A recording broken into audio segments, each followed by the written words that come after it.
Hey everyone, Eggman here with another video, and I'm virtually with a Arizona native and person who's been testing with me a lot on my streams and stuff, Niko Chaker. And what did you do this weekend?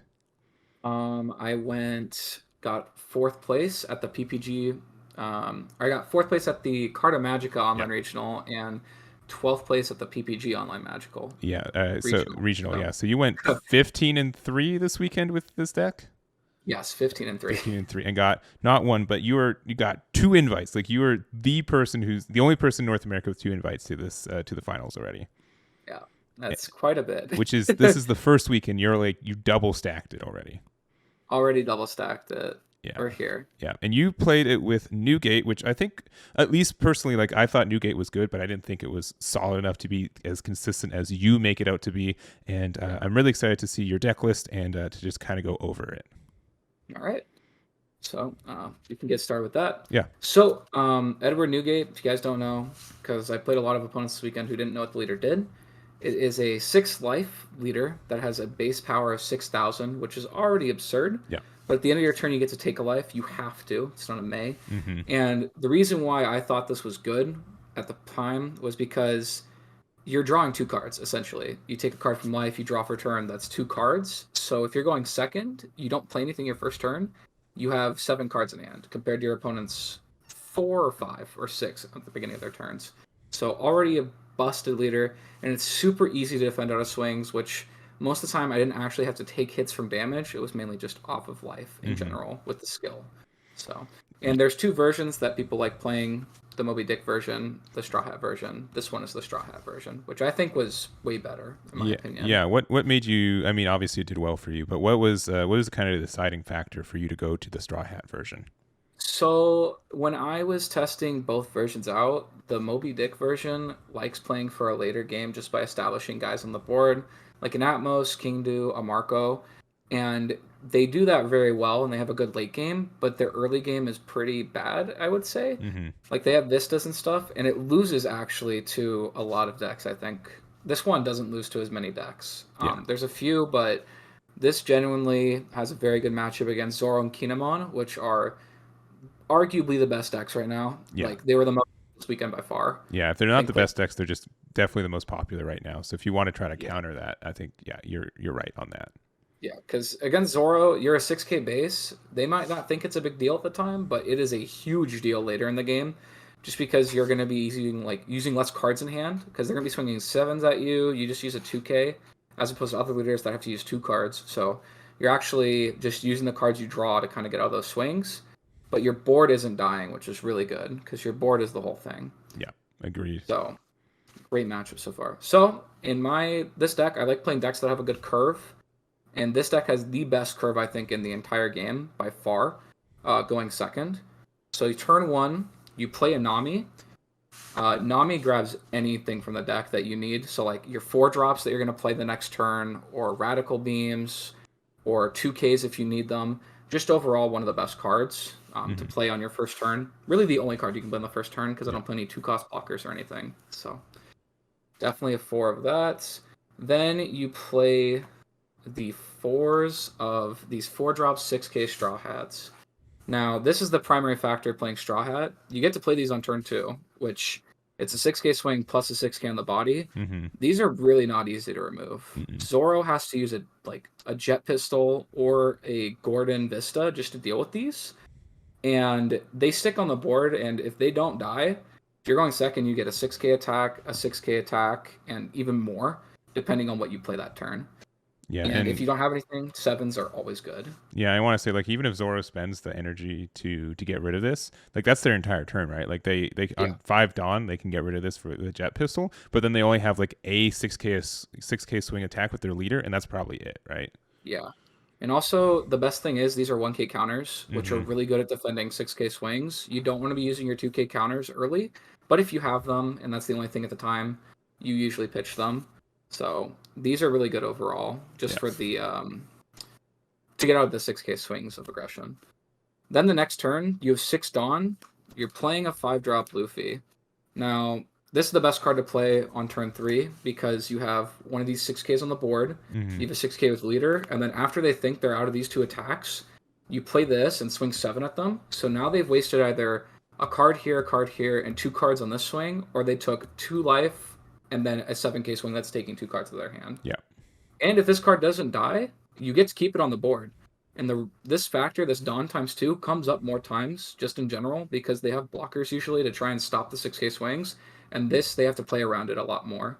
Like in one of my matches, there was a law player who just played like 3 blockers and tried killing this, and I just kept it alive and won the game with it. So yeah, and like you don't normally play it for the Dawn ×2 on the first swing. You just, if it lives, you can keep doing that. Yeah. The backup play, if you don't have Luffy, is King Do. This is just a 5-drop 7k vanilla. It's not a straw hat, so you can't get it off Nami. But in the mirror, when they're about to play Ace, usually your board is Luffy plus a 4-drop tapped, which means that if they play Ace, they clear your board because these are 3Ks. They have a leader swing for 6 and then a 7k swing. You're not wasting like 4 cards saving these cards. You're letting them die. Yeah. King Do is the next best thing if you want to play around that, just because it's a 5-drop 7k body that doesn't attack the turn it comes out, which is very good in general against 5 life leaders anyway. It's a 7k base. You don't have to put Dawn on it. Yeah. And if they're playing Newgate, it's an 8k swing for 1 Dawn. So it's also a 1k counter, which is really good because you don't want to play many bricks in this deck, or you're just going to die on turns they go super wide against you. So overall, I played this card like about 4 or 5 times this weekend because I usually had this, but it's a great backup, honestly. Yeah. If you don't need the early aggression. And again, like it's never dead in hand. It's a 1k, which 1ks are exactly kind of powerful in this deck too. Yep. This is the next card you're going to play on your 8 Dawn turn, which is turn 4. It's Ace. This card is insane. The fact you get to minus 3k 2 things means that you're clearing either a thing on the board and then hitting them for 7, or if you still have all the units out from earlier with the Luffy, the Frankie, or the 5-drop, you're clearing their board and also hitting them for 7, which is insane, because this card is hard to remove as well.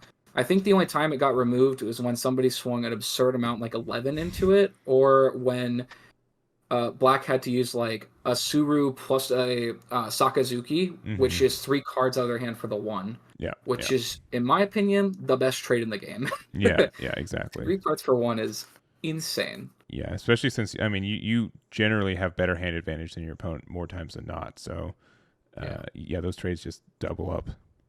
And then the last card you're going to play on your curve is Newgate. So, this is the best card in the deck by far. And the reason being is, against Zoro, if you play this on curve, they cannot kill you. Like, if you're going to be at 2 life, you don't take a life on the end of your turn, which isn't the end of the world, but you're an 8k base. If they're playing just Sunnies and Namis and stuff like that, they will never get a swing in at you without using an unreasonable amount of Dawn. Yeah. They have to commit 4 Dawn plus 1 on Zoro just to swing with a Sunny, which that's impossible to do. Yeah. And the amount of games where some players just, I slam this, I pass, and they try going for game when I'm at 2 life, it happened more times than not. And you still have like 4 or 5 cards in hand. They're 1Ks, 2Ks, Rad Beam, because you'll have 1 Dawn open. It's just, they can't kill you. And this card is absurd if it lives, because it's just a 10k swing. Yeah. Or it's 12 and clears a blocker. Yeah. Like, honestly, this card makes this deck so broken. Yeah, I agree. And I like, for some of the other builds, like I don't see it as often, just because like sometimes it can be kind of clunky. But when you're playing such a kind of value-based deck where you will have kind of stuff on the board that your opponent might try to clear instead of attacking your body, your leader, like you will have time to play this guy. Yeah. And even if you have 2, it's an auto win in my opinion, just because you're at 8 life, you're at 8k base, and you have a 10k on the board. So if you attack with 1, have 1 up, they spend their time trying to attack this, and you can guard this really easily. 10 is an insane number. Yeah, guilty. The only deck that can kind of contest this is maybe Kinemon, just because they have Odin. But even then, they have to put 2 Dawn on Odin and a restand just to like hit it twice or try to attack it. So they're wasting so much Dawn trying to kill this card, and it just never dies. Yeah. And the only time it did was when I played Law, and he double Otama Jet Pistoled 1, which it happens. Yeah, that's still 3 cards that I had for 1. So definitely the boss card of the deck. Now that's like the initial curve. The rest of this is going to be just cards that support like the deck if you don't have these pieces already, Mm-hmm. or if the board state's different or something. For Vista, this is just the best red card like that you can play that's not this. It comes up sometimes. Most of the time, it's a 1K pitch. But if you don't have the ideal turns, if you don't have ace, because it's only 2 of, you won't see it every time. Playing this and getting big swings in with the board is still really good. And against Zoro, this card is, if they don't kill it, it clears their board. Mm-hmm. Like, the Namis don't really do anything, Mm-hmm. but they can clear a Makino or another Nami that's tapped. So it's something to think about, because then it gets a card out of their hand, a 6K swing, you're guaranteeing damage. So this is still very good. I think it's a 4 of in this deck. It's just very powerful overall. Yeah. On the original on play, and then after Zoro swings with this 1-drop, so you can just trade with those very easily, right? Yeah, and if they play their own Vista, even better, because it's a 3K, you're 6, so yeah, not much there. I played, so the rest of these are going to be about 2Ks in defense, but this Makino is the only exception. So the reason we play Makino is because we play Nami. Some opponents won't clear Nami out of just because it's a 2K and they don't think I'm going to put 3 Dawn on it because I'm tapping out every turn. Your last turn of the game, if you have one of these or 2 of these, you play both of them and put 2 Dawn on Nami. That's a 4 Dawn 10K swing. Yeah. That some opponents just don't see coming. Like, this can be your final push, and then they just lose because it's a 10K swing. They have 3 cards in hand, and they just didn't see Nami swinging.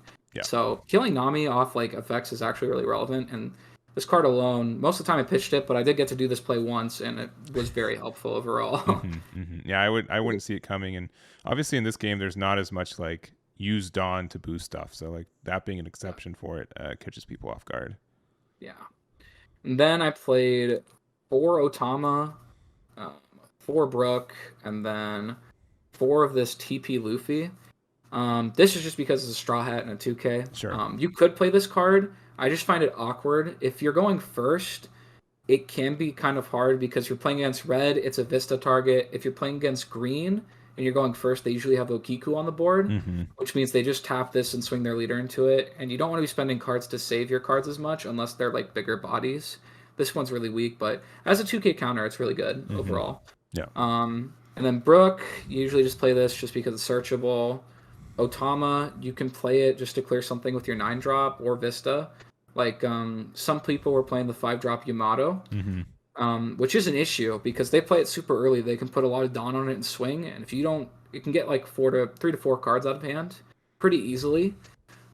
So having Otama Vista is very important in that scenario, but overall, they're also just 2Ks, and going to 8 against the 7K swing is fantastic. Yeah, it's great. So, and then the last piece that I played was 4 Rad Beam. Now, I know that some people also play Guard Point. I chose not to just because it was another extra card and it kind of clunked up the spot. This is searchable. Guard Point also is, but this is like 4 at all points in time when you need it. Like, you're going to go to 2 life really quickly by like turn 8 or turn 4. You should have 8 Dawn. You should be at 2 life at the end of that turn. So realistically, this is live then. And even if they hit you, it might be beneficial to take a hit early just to have this live. That way you can save your units better because they swing 8 on Luffy. This is just a 10K swing. It gets out of it. Guard Point's the same thing, but I enjoyed the list without it. There's not as much bricks and you're playing more 2Ks. So you're just not going to be with dead cards in hand because you don't want to leave a lot of Dawn open on the turns you pass. You just want to leave like 1 or 2 because you only need this card. 12 is a lot. Yeah, and I don't play this deck a lot, but every time I lose with it, I have like 2 extra guard points up, and I just don't have cards in my hand to defend it. Like, especially when you're playing like the 9-drop Newgate, like you have 1 Dawn open max after that, right? And if you have a bunch of 1-cost event cards, it's very tempting, but at the same time, it's I don't know. People play around the Radical Beams all the time without you having them in hand, though. So I understand it.